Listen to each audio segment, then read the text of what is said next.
Okay, it's day 2 at the World Championships. We're 1 day out from the actual competition starting, and we're just heading into the competition venue for the first time to. We're going to do a few things. We're going to set up the sound equipment for the commentary. So we'll meet up with Dr. Sergey Putsov, who I do the commentary with. He's in there now, and just make sure that the sound's all good. And then media team are going to be doing some cool videos of the whole place. So I don't want to put any pressure on them, but we're going to have a cool montage now. Even imagine how cool is it. Okay, cool. So, oh wow, nice. Okay, pretty now, cool. Okay, now stop and guess where will we sit. Is it that? No. Here? No. In the center of the center. Really?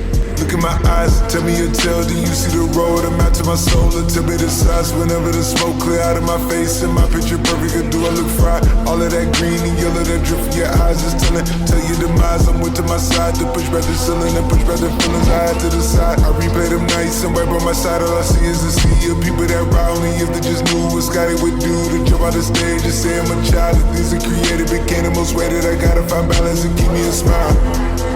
Yeah. This is cool, like with a boat. Yeah, and you can go inside and feel yourself as a chief referee. Oh, the chief referee is in the boat. Yeah. Wow. Wait, like he can't escape if God just dropped like a 220. Yeah, he can go under. No lift.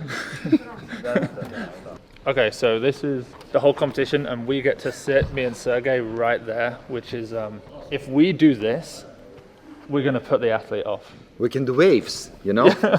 Yeah, but we're right in the center, which is, I feel like we're in the direct eye line of the athletes. So when like Rahmat or Carlos or Olivia comes out, I'm going to have to like do my best to look down a little bit, just in case they look up like they're on the bar and they go like this. Trust and me, then they just see they will not see you because lights will blind them up. That's true. And you know, when I came up a bit earlier and I was looking like for the normal place for the commentator over there, and chief guy said, no, the main person have to have the best places, and I was like, and it looks amazing. Yeah. Perfect place for the work to deliver the best commentary. Yeah, it's going to be amazing. And then the platform is obviously different to anything we've ever seen. Like proper, like bring up the whole Viking, Viking vibes into this whole thing. Yeah, very nice. Eleiko. Yeah.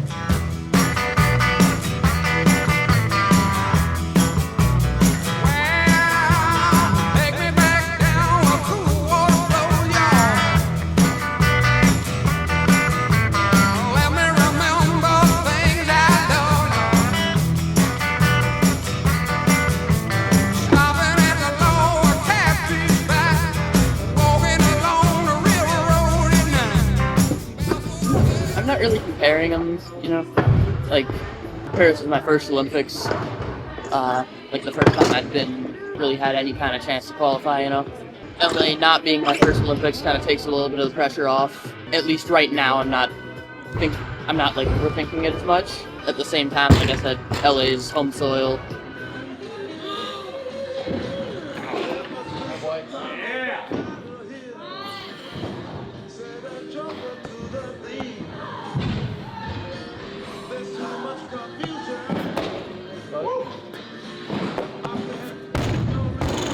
I've been competing really, really well lately. Training's been going really good, so have fun.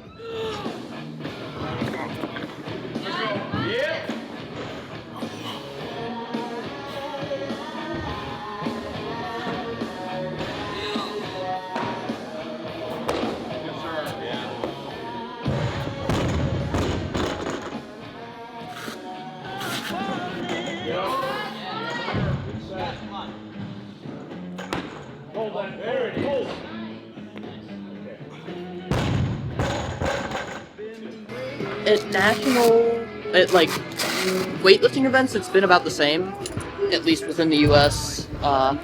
Nobody that's that was already in weightlifting found out about me because of LA or because of Paris. There have been a lot more people just kind of out in like everyday life that have recognized me because of that.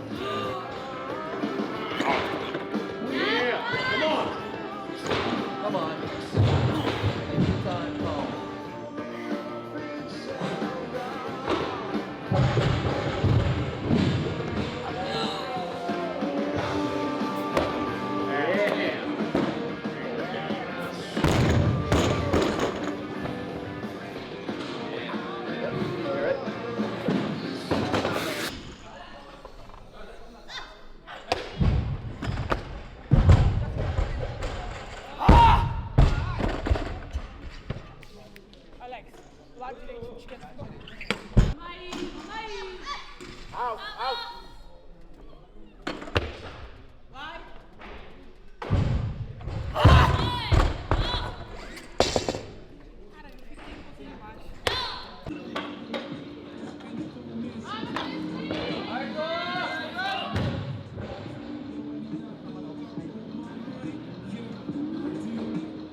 So this is not where the athletes will be. This is just so that IWF technical people can walk from the back room to the platform. That side where there are still some guys doing technical work, that's where the athletes will walk out. And this is the chief camera operator in the back room. It's actually Dr. Putzov, and then they've got 14 platforms actually, which is crazy. Actually, I think in some of them maybe B or C sessions there might be 14 athletes when they've crammed them in, but there's never that many in an A session, which is nice because it just keeps the pace going a little bit.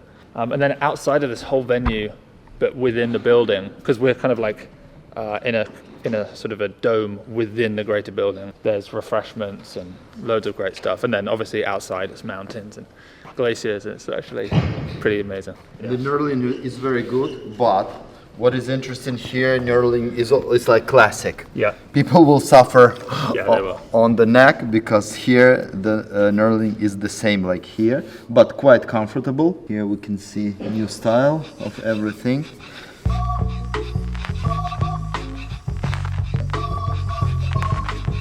So I've just spoken to Ozbek. He has dropped from 73 down to 65, and he's wearing this sort of bin liner long sleeve jumper, which you might see in like a boxing, pre-boxing fight to cut weight. Now in my younger days I used to sport a shag. When I went to school I carried lunch in a bag with the apple for my teacher, cause I knew I'd get a kiss. Always got mad when the class was dismissed, but when it was a session I always... Between every set he's walking up and down to try and cut weight. I think he's weighing around sort of 68 kilos now to get down to 65. So yeah, that could be interesting on the day of weigh-in to see how he gets on with that. She was married to the man, he was a thug, his name was Lee. He drove a Z, he picked her up from school probably at 3 o'clock. I was on her jock, yes indeedy. I wrote graffiti on the bus. First I write her name, then carve a bus with my name last. On the looking glass, I seen her yesterday, but still I had to let her pass.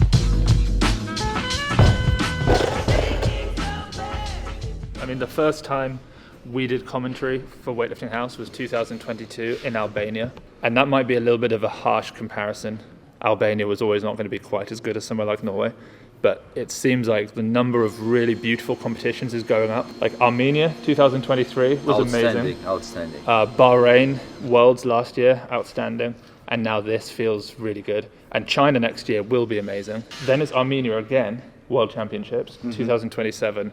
That will be huge. And that was the biggest crowd I've ever seen in weightlifting, was probably when the Supers, that was like 8,000 people maybe. And then it's going to be in Kazakhstan. And if that's anything like 2014, because it's going to be 2028, the World Championships. So I think we were just like on a nice trajectory where more and more work is being put into the presentation, which is great because the better they make it, the more broadcasters like us will pay to buy it, and then the more they'll put into it, and the more people will watch it. So it's just this really great, and I believe circle. That smart move from IBF that they finally realized that it's good to make the competition where the strongest team are. We'll see Europeans in Georgia, then Armenia, then Kazakhstan. I believe that Kazakhstan will be way stronger, closer to Olympics, and that is why it will bring more people, more interest, and more good lifts. And also, we just get the feeling based on, well, obviously the quality of content that we make, but then the responses from people and the excitement from the wider community who are watching the videos. People seem way more bought into, like, okay, it's Rizky Rahmat 2, it's like Akbar versus Uncle Russ, it's Olivia versus, well, it would have been North Korea, but she's gone up now, so it's Olivia versus the world. Like, people are really bought into these battles that we've kind of created or helped create, so it feels like the sport is climbing now. You need to hear that sound, listen. It's a Lego. Wow. Yeah. That's really nice. Yeah, very nice.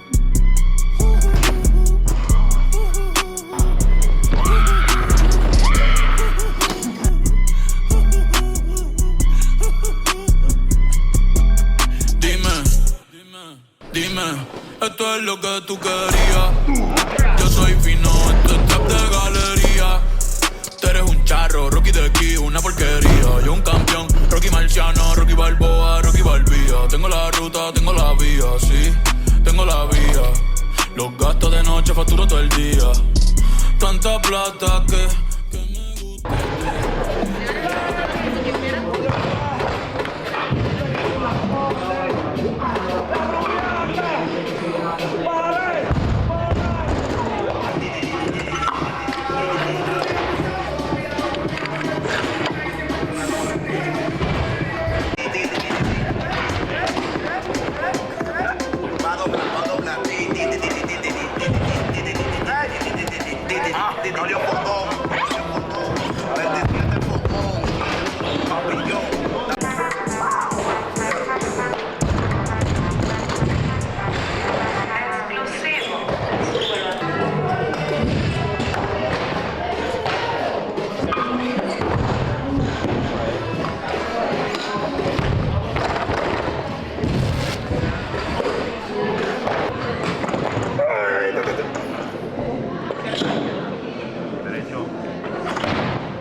Bueno, pues me siento muy contento. Esta es una oportunidad que Dios y la vida me da, y que también a la insistencia en demostrar mi inocencia ha dado fruto. Estoy de nuevo en un mundial y es como si fuera la primera vez. Me siento muy contento, con mucha alegría, ganas de competir. Y en cuanto a Hampton, no me preocupa nadie. Siento una gran admiración por Hampton. Hampton es un deportista que ha venido subiendo poco a poco, entrena muy duro. Para mí es una felicidad competir con todos. Cuando competía con Lifabin, cuando competía con todos, competir para mí es una alegría. A mí me gusta esto. Entonces, antes siento muchísima admiración, respeto por cada uno de ellos, y con ganas de competir fuerte y meterle durísimo en la competencia. Antes, desearle mucho éxito. No me preocupa ningún contrincante, claramente siempre los tengo presentes, y antes desearle mucha fuerza, mucho ánimo a cada uno de ellos, mucho respeto por todos mis amigos y rivales de competencia. Estoy encantado de estar aquí en Ford. Quiero hacer una buena competición, claramente. La idea y el objetivo principal es poder quedar campeón mundial, es mi objetivo principal. Y segundo, poder hacer unas buenas marcas con récord mundial. Entonces el objetivo es 180 y 215 en 88. Bueno, lo que se viene para el futuro, los deportistas que están en el presente y que van a competir en las futuras competencias. Colombia tiene un semillero muy fuerte, el trabajo que se hace a nivel regional en Colombia, dentro de Colombia, es muy fuerte. Se trabaja muy fuerte en Antioquia, en Bolívar, en el Valle, se trabaja muy fuerte en Bogotá. Entonces creo que Colombia tiene un futuro prometedor. Actualmente tenemos deportistas con un gran talante, con una fuerza muy grande, con un deseo de competir. Está en estos momentos Sebastian Olivares, tenemos a Marcos, está Baki, Joseph, tenemos a Sinisterra. Hay mucho por esperar en buena manera para el país en todas las justas que se vienen. Creo que todo está mejorando, tanto a nivel político como a nivel deportivo. Los entrenadores están muy dispuestos, están haciendo un gran trabajo, entonces creo que depara un buen camino para Colombia hacia el futuro. Hola, soy Marcos de la 94 kilogramos, I am from Colombia. Hola, soy Joxer Albornoz, deportista de Colombia. Saludos. Bueno, en esta competencia vengo bastante preparado, bastante fuerte para quizás alcanzar otro récord. Me siento preparado y listo para dar una buena competencia.